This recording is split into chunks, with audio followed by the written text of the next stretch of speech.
Assalamualaikum dan salam sejahtera. Kami dari kumpulan 6 akan membentangkan sebuah video tentang media cyber. Tolong cek kesahihan sebelum sebarkan berita palsu. Jadi berita palsu yang disebarkan tentang saya yang kononnya tidak mengalu-alukan kedatangan rakyat Singapura ke Malaysia. Ini satu berita yang sangat jahat dan lebih-lebih lagi ucapan saya ini dialih suara dan tindakan jahat ini sebenarnya boleh mengeruhkan hubungan antara kita dengan Singapura yang merupakan negara jiran sahabat kepada Malaysia ini. Media massa merujuk kepada pelbagai teknologi media yang bertujuan untuk mencapai sejumlah besar pengguna media melalui komunikasi massa.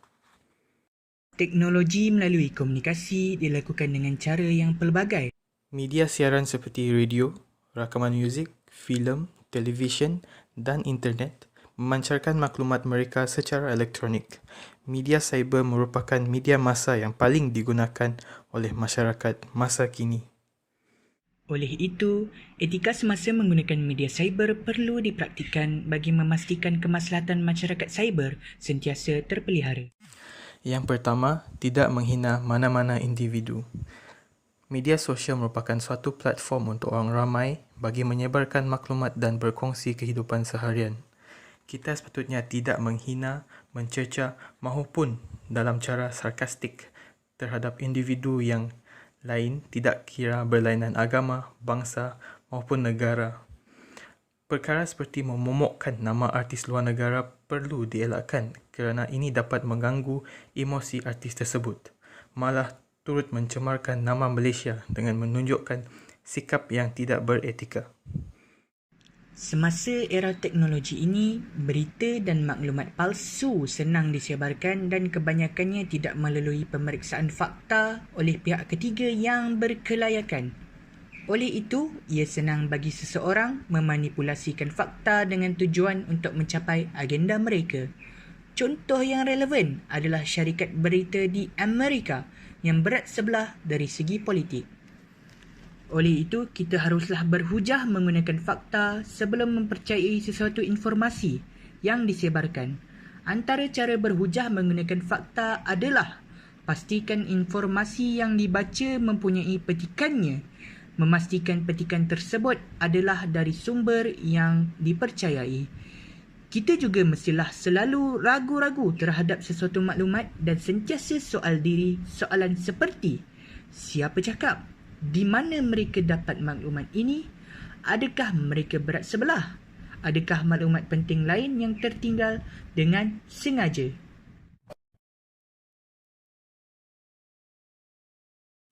Sebelum mempercayai dan menyebarkan sesuatu berita, kita mestilah semak sumber berita tersebut. Dalam masa kini, terdapat pelbagai parti yang suka menyebarkan berita palsu yang hanya membawa masalah. Oleh itu, sesuatu berita perlu disemak bahawa sumbernya adalah sah. Sebagai contoh, berita daripada surat khabar, televisyen dan laman web rasmi boleh dipercayai dan boleh disebarkan, manakala apabila menerima berita daripada WhatsApp messages dan Facebook, kita mestilah berwaspada dan semak di sumber-sumber rasmi. Antara contoh berita palsu adalah dalam masa pandemik ini, pelbagai berita tentang cara mengubati coronavirus disebarkan di WhatsApp dan ramai orang, terutamanya orang yang lebih tua, yang menjadi mangsa kepada berita seperti ini. Ini down nim. Ada orang cakap dekat WhatsApp, ini down nim boleh bunuh, boleh kasih takut itu coronavirus. Saya punya mak pun percaya lah. Sebab ini WhatsApp news. WhatsApp kalau saya punya mak banyak percaya, banyak.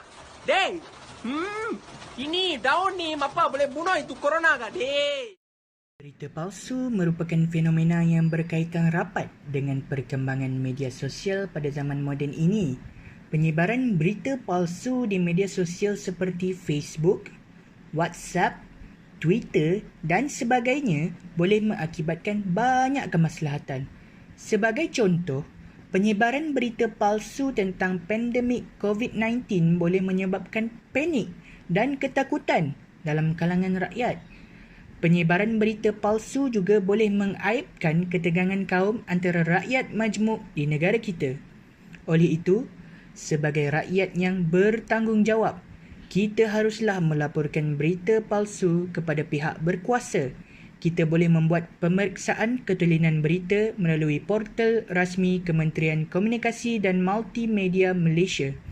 Kita juga boleh melaporkan berita palsu melalui portal rasmi KKMM juga. Sebagai kesimpulan, etika semasa menggunakan media sosial perlu dipraktikkan tidak kira ketika berada di Facebook, Instagram dan mahupun WhatsApp. Ingat, etika kunci sejahtera. Sekian dari kami. Okeylah, semua set